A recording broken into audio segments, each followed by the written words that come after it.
नमस्कार दोस्तों। आज के इस सेशन में आप सभी का स्वागत है।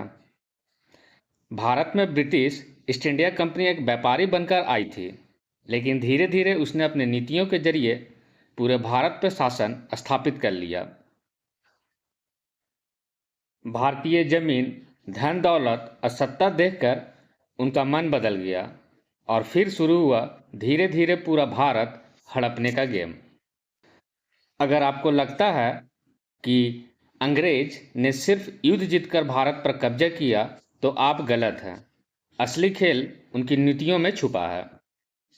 तो दोस्तों, आज हम लोग ब्रिटिश ईस्ट इंडिया कंपनी के नीतियों को पूरे डिटेल से समझेंगे। भारत में ब्रिटिश विस्तार की नीतियों को आज हम लोग समझेंगे। पहला है policies of relative isolationism, means isolation means अलगाव या अहस्तक्षेप की नीति। फिर दूसरा जो है पॉलिसी ऑफ इक्वलिटी, समानता की नीति। तो रिलेटिव आइसोलेशन का जो नीति है, अहस्तक्षेप का नीति, यह जब ब्रिटिश यहाँ पे आता है 1600 ईस्वी के आसपास, तो लगभग 1740 तक यह चलता है। आइसोलेशन, अब खुद को अलगाव रखना, खुद को अभी क्या करना, हस्तक्षेप नहीं करना है। फिर इसके बाद 1740 से लेकर 1765 के बीच में समानता की नीति को इन लोगों ने लागू किया। फिर इसके बाद 1765 से लेकर के 1798 के आसपास में रिंग फेंस की नीति है, घेरे की नीति या सुरक्षा प्रकोष्ठ की नीति, डिफेंसिव स्ट्रेटेजी को अपनाया गया। तो यह है 1765 से लेकर के 1798। फिर इसके बाद नेक्स्ट जो है 1798 से शुरू होता है, 1813 तक जाता है, वो है सब्सिडियरी अलायंस। और फिर इसके बाद नेक्स्ट जो है वो डॉक्ट्रिन ऑफ लैप्स, हड़प नीति। तो पहला है रिलेटिव आइसोलेशनिज्म का। ब्रिटिश जब शुरुआत में यहाँ पे आता है तो बताए थे कि पहला जो आया था, जो लैंड रूट से आया था, वो राल्फ फिश था। वो परमिशन मांग रहा था अकबर के दरबार में। फिर इसका जॉन मिल्टन हल। तो जब ब्रिटिश यहाँ पे आता है तो सबसे पहला जो ऑब्जेक्टिव होता है वो सिर्फ और सिर्फ व्यापार होता है, और जो मेन इसका मुख्य उद्देश्य होता है वो प्रॉफिट कमाना, इकोनॉमिक प्रॉफिट उसका मेन मोटिव होता है। तो मेन मोटिव जो है वो आर्थिक लाभ कमाना। इसके बाद नेक्स्ट जो है यहाँ का जो राजनीति है, भारतीय राजाओं के साथ जो राजनीति है यहाँ, इंडियन पॉलिटिक्स, तो इस इंटरनल पॉलिटिक्स में हमें हस्तक्षेप नहीं करना है। हम इसलिए यहाँ पर आए हैं, ब्रिटिश का कहना है कि हम इसलिए यहाँ पर आए हैं, हम यहाँ शासन करने नहीं आए हैं, हम यहाँ व्यापार करने आए हैं, मेरा काम है आर्थिक लाभ कमाना। तो इंटरनल पॉलिटिक्स में यहाँ पे अहस्तक्षेप की नीति को अपनाया जाएगा। तो जिसके वजह से यह हुआ कि यहाँ पे जो ब्रिटिश ईस्ट इंडिया कंपनी है वो जो है यहाँ के राजाओं के साथ, इंडियन प्रिंसेस के साथ जो है वो जो फ्रेंडली रिलेशन बनाया, मतलब पीसफुल, एक शांति रूप से जो है राजाओं के साथ एक मित्रतापूर्ण संबंध बनाया कंपनी ने। यह जो नीति है, जब अंग्रेज शुरुआत में आ रहा तो वो धीरे धीरे ही क्या करेगा, अपनी नीतियों को विस्तार करता जाएगा। ऐसा तो है नहीं कि तुरंत आते ही यहाँ की राजाओं को हटा करके और यहाँ पूरे साम्राज्य का कब्जा हो जाएगा ब्रिटिश का। हो सकता है कि इस समय जो ब्रिटिश है यदि मजबूत रहता तो ये फिर जो अलगाववाद की नीति है ये नहीं अपनाता, यदि मजबूत रहता तो अभी शुरुआत में ब्रिटिश जो है वो कमजोर स्थिति में है। तो इसलिए यह नीति को अपनाना जरूरी था, पॉलिसीज ऑफ रिलेटिव आइसोलेशन। इसके बाद 1740 के बाद जब हम देखें कि 1739 में नादिर शाह का अटैक हुआ, और यहाँ पे अटैक मोहम्मद शाह रंगीला यहाँ पे है। तो मोहम्मद शाह रंगीला के काल में अब मुगल्स जो है वो डिक्लाइन कर रहा है, धीरे धीरे भारतीय राजाओं जो है वो कमज़ोर पड़ता जा रहा है, मुगल बादशाह भी कमज़ोर हो रहा है। फिर इसके बाद कंटिन्यू जो है मोहम्मद शाह अब्दाली का 8 बार आक्रमण और भारतीयों को कमज़ोर कर दिया। तो इसके बाद इन लोग नीतियों ने चेंज कर दिया। अब जो आइसोलेशन की नीति को अपनाया था, अब समानता की नीति को अपनाएगा। अब ब्रिटिश का कहना है जो काम भारतीय राजा कर सकता है वो काम ब्रिटिश भी करेगा। भारतीय, ये समानता की दावा को किया ब्रिटिशर्स ने, बोला कि जो भारतीय राजा काम कर सकता है वो काम अब जो है ब्रिटिश कंपनी करेगी। जैसे भारतीय राजा उस समय जो कर सकता था वो युद्ध लड़ सकता था, संधि कर सकते थे यहाँ का जो इंडियन प्रिंसेस है, फिर व्यापारिक संबंध बनाना था, फॉरेन रिलेशंस के साथ। फिर वो अपने नाम का, मुगल बादशाह हो या भारतीय राजाओं हो, वो अपने नाम का सिक्के चलाता था, क्वाइन मिंट्स जो चलाया जाता था। फिर इसके बाद अपना सेना मेंटेन करके रहता था। तो ब्रिटिशर्स का कहना है कि इन सभी चीज़ों को जो भारतीय कर सकता है वो अब ब्रिटिश कंपनी भी करेगी। जिस प्रकार भारतीय राजाओं जब अपना दुर्गीकरण, उन लोगों का अपना किला होता था और वो डिफेंसिव पर्पस से उसे बनाया जाता था, तो अब ब्रिटिशर्स ने दावा ठोका कि अब ब्रिटिश कंपनी भी, ब्रिटिश ईस्ट इंडिया कंपनी भी जो है अब फोर्टिफिकेशन कर सकता है। एक किला होगा उसका और उसको हम सैन्य में तब्दील कर देंगे, सेना में तब्दील कर देंगे। जिस प्रकार आज जो होता है, मान लेते हैं कहीं ऑफिस है, एसपी कोठी या कहीं पर भी, तो वहाँ पर आवास जिसका रहता है एसी या डीसी का, तो वहाँ पर देखिएगा सामने जो है एक सेना को बैठाया जाता है ऊपर में, दोनों साइड में, चारों तरफ से। तो वो क्या है, इसी प्रकार फोर्टिफिकेशन, दुर्गीकरण चालू कर दिया ब्रिटिशर्स ने। अब उसे डिफेंसिव पर्पस से बदल दिया किले को, तब किले बनना चालू हो गया। और यहाँ 1740 से लेकर के 1765 के बीच में समानता की नीति को अपनाया गया। मीन्स अब जो है भारतीय राजाओं के समान भी है ब्रिटिश ईस्ट इंडिया कंपनी, क्योंकि अब जो स्ट्रांग पोजीशन हो गया है कंपनी का। हम लोग पढ़े भी थे 1759 में, इसी ड्यूरेशन के अंतर्गत में ही बेदरा का युद्ध जो डचों को हराया। फिर इसका 60 में फ्रेंच हारा। फिर इसके बाद प्लासी का युद्ध 1757 में, और फिर 1764 में बक्सर का युद्ध देखा गया। मीन्स कहने का मतलब है जो भारतीय राजा अब युद्ध कर सकता था, अब कंपनी भी युद्ध लड़ सकता है, क्योंकि अब इक्वलिटी के जो थ्योरी है, नीति है, उसे अपनाया गया है। सिक्के ढाल सकता है ब्रिटिश कंपनी, जो अब सिक्के ढाल सकता है भारतीय राजाओं के समान। मीन्स यह है कि जो पॉलिसीज ऑफ रिलेटिव आइसोलेशन है, अलगाव की नीति जो है, सापेक्ष अलगाव की नीति, अब वो एक सीढ़ी चढ़ा, तो ब्रिटिशर्स अब दूसरा सीढ़ी जो है पॉलिसीज ऑफ इक्वलिटी के माध्यम से अब दूसरा सीढ़ी चढ़ गया है। अब इसके बाद जो है तीसरा सीढ़ी कैसे चढ़ा गया, वो है रिंग फेंस की पॉलिसी, घेरे की नीति। इसे हम लोग सुरक्षा प्राकोष्ठ की नीति भी कहते हैं। Means defence strategy, means equality का जो, समानता की जो नीति था, जो युद्ध लड़ सकता था ब्रिट कंपनी भारतीय राजाओं के समान, जो संधि कर सकता था, वो काम अब कंपनी भी कर सकता है। उसी पॉलिसीज को आगे फर्दर बढ़ा दिया गया। 1765 से लेकर के 1798, 1765 में यह हुआ कि इलाहाबाद के संधि के तहत अब जो है बंगाल का दरवाज़ा दिल्ली का दरवाज़ा खुल करके बंगाल से शुरू होता है और दिल्ली का दरवाज़ा तक खुल गया है। मीन्स अब जो पोजीशन है ब्रिटिश का अब और स्ट्रांग हो गया है। तो ये रिंग फेंस की नीति को, घेरे की नीति को जो अपनाया था वो वैरन हेस्टिंग्स था। तो ये हमें याद भी रखना है कि वैरन हेस्टिंग्स ने अपनाया था रिंग फेंस की नीति। यह मेनली इसे लागू जो किया गया है वो डेक्कन क्षेत्र को जीतने के लिए, जो साउदर्न पार्ट है भारत का, वहाँ पे लागू किया गया रिंग फेंस की नीति। रिंग फेंस का मतलब होता है कि किसी दो राजाओं को आपस में मिला लेना है। सपोज दैट, मान लेते हैं ये इंडिया है, ये रहा इंडिया। तो यहाँ पे जो है ये रहा मेरा निज़ाम, ये रहा मेरा कर्नाटक, पहले ये सब हम लोग पढ़ चुके हैं। फिर इसके बाद जो ये रहा मेरा मराठा, इधर हो गया मराठा, ये हो गया निज़ाम, ये हो गया कर्नाटक, और ये जो मेरा क्षेत्र रहा जो येलो कलर का है, ये रहा मेरा मैसूर।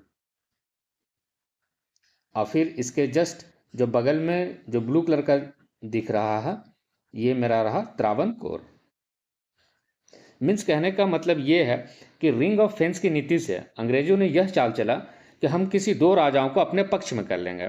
मीन्स मराठा और निज़ाम को मिला लेते हैं एक साथ, और हम किसको हरा देंगे, मैसूर को।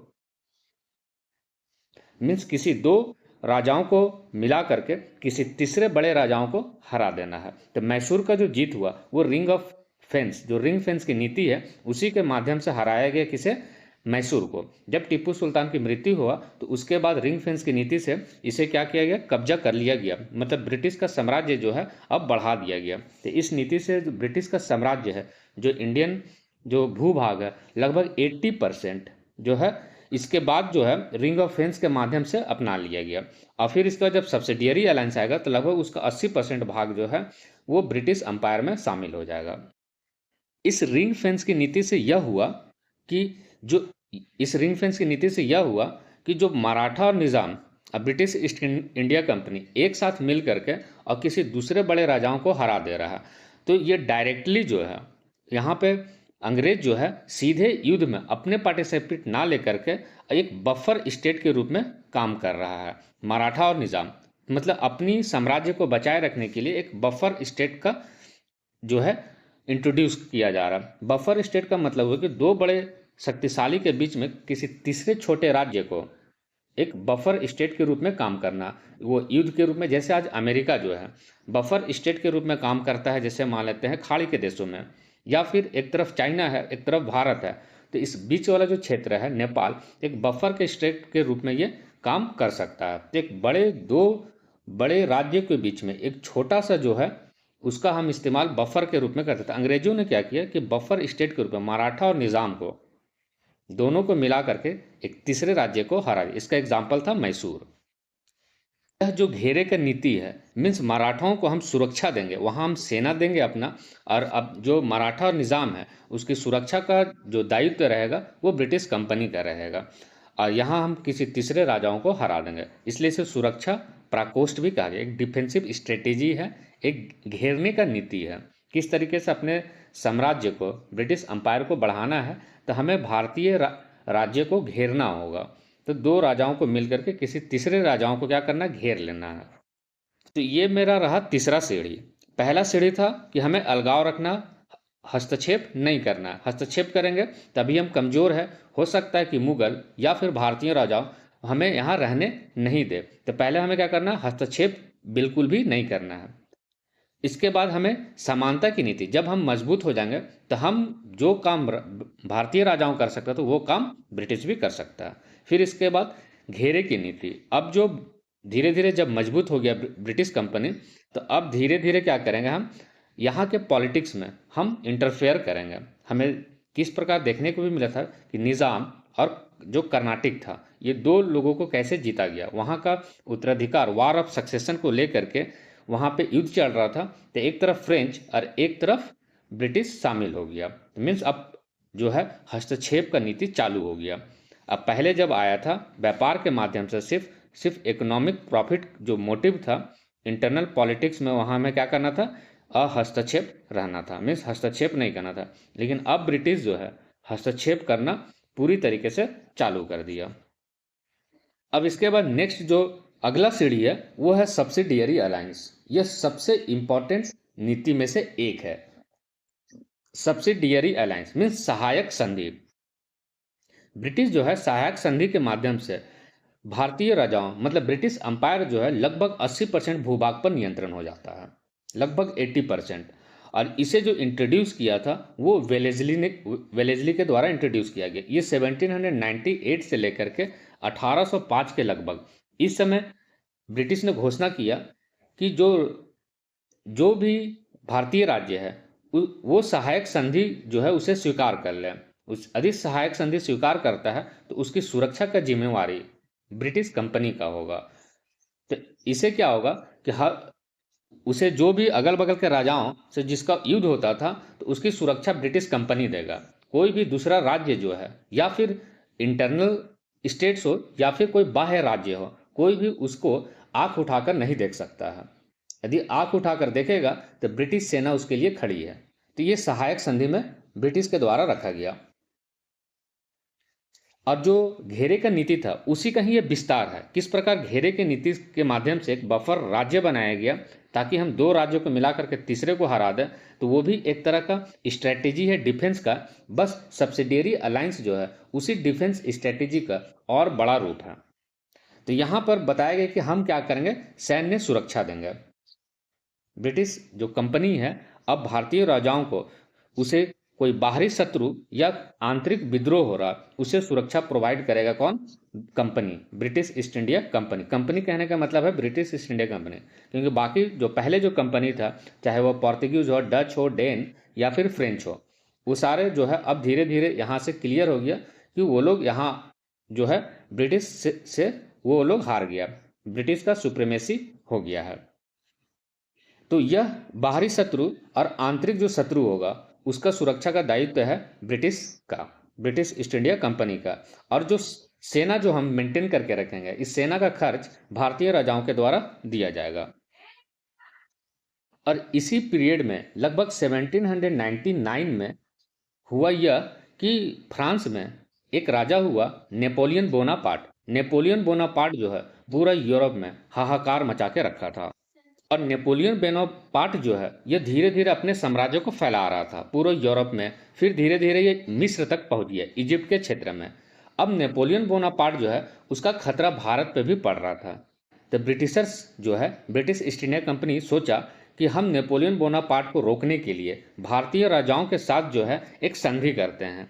मीन्स अब यहाँ पे जो है एक तो सेना का सुरक्षा जो है वो हमारा रहेगा सब्सिडियरी अलायंस में, दूसरा रहेगा कि भारतीय राजाओं जो भी है ब्रिटिश ईस्ट इंडिया कंपनी के बिना अनुमति से वो ना तो युद्ध कर सकता है और ना तो किसी के साथ संधि कर सकता है। कोई भी फ्रेंडली रिलेशन बनाने से पहले कंपनी से उसे पूछना होगा, कंपनी को बताना होगा कि हम जो है फ्रेंच के साथ रिलेशन बना रहे हैं, या फिर हम अफगान के साथ बना रहे हैं, ऑटोमन के साथ बना रहे हैं, या फिर हम किसी इंटरनल राजाओं के साथ जो है युद्ध लड़ रहे हैं। तो यह जो है ब्रिटिश ईस्ट इंडिया कंपनी को पहले परमिशन लेना होगा।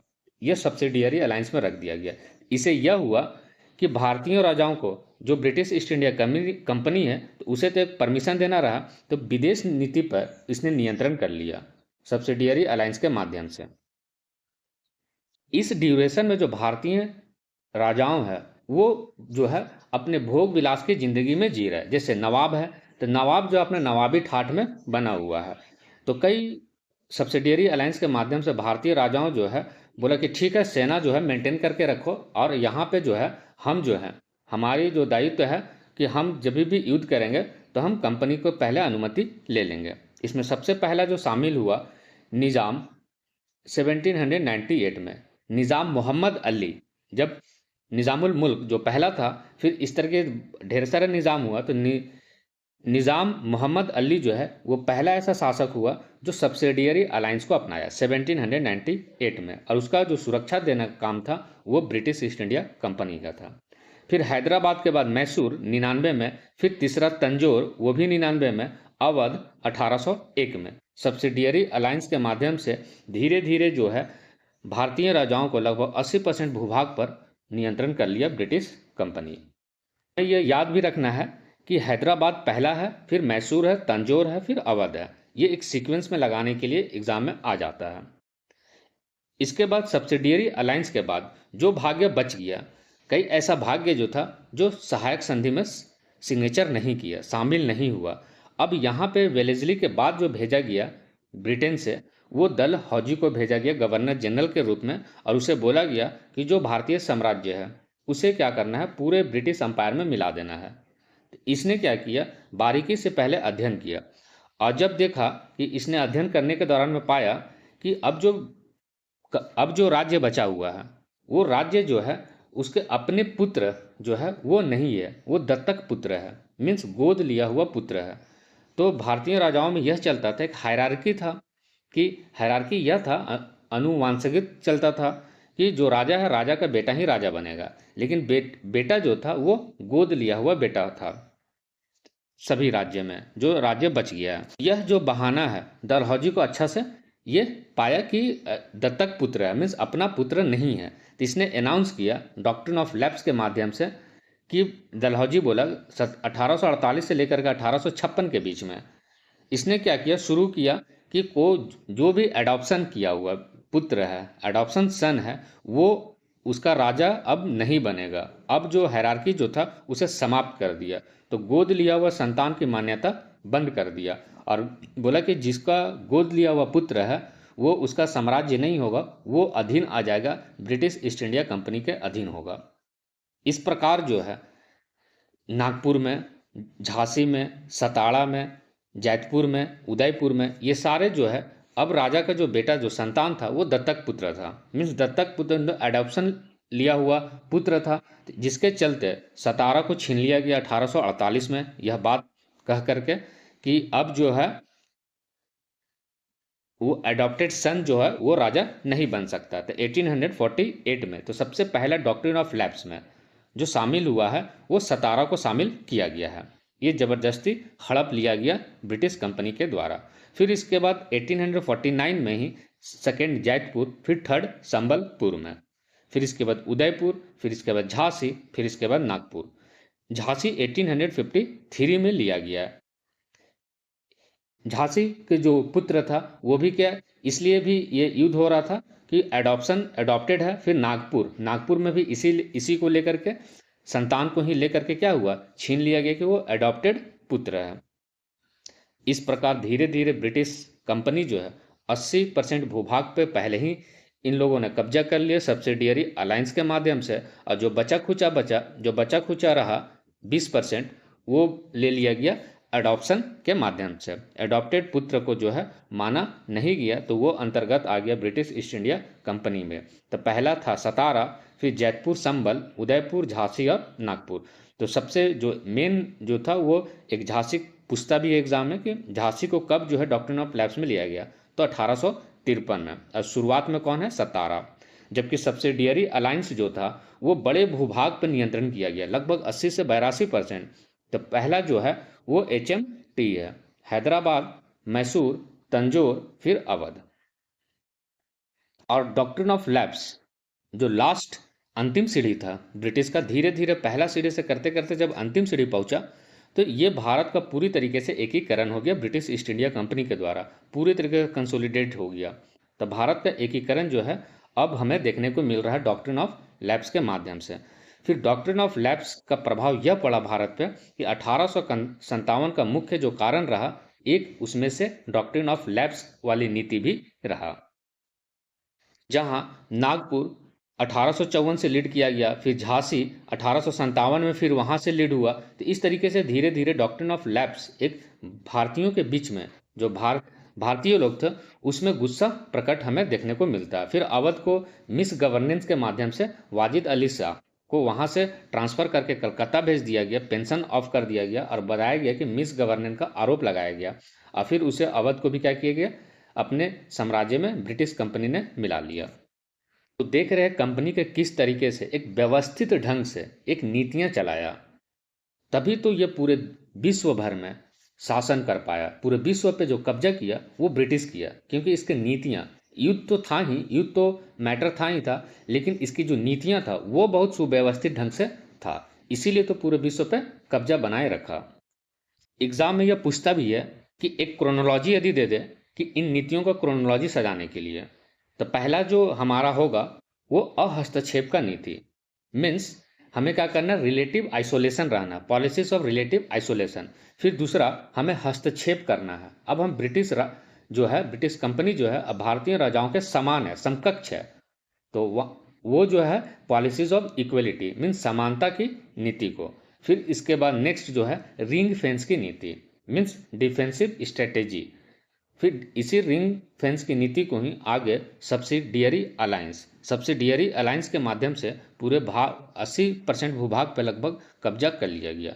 और फिर सब्सिडियरी अलायंस के बाद जो बचा खुचा रहा वो डॉक्ट्रिन ऑफ लैप्स के माध्यम से, राज्य हड़प की नीति के माध्यम से जो है पूरे ब्रिटिश अंपायर को कंसोलिडेट कर दिया गया। तो रिंग फेंस का जो नीति था वो वैरन हेस्टिंग्स के द्वारा, जबकि सब्सिडियरी अलायंस सहायक संधि जो है वेलेस्ली के द्वारा 1798 से शुरू होता है। फिर इसके बाद हड़प नीति जो है डलहौजी को बुलाया गया कि डलहौजी आओ, यहाँ पे जो बचा हुआ भूभाग्य है उसे क्या करना है, हमें हड़प लेना है, वो ब्रिटिश के अंतर्गत में आ जाएगा।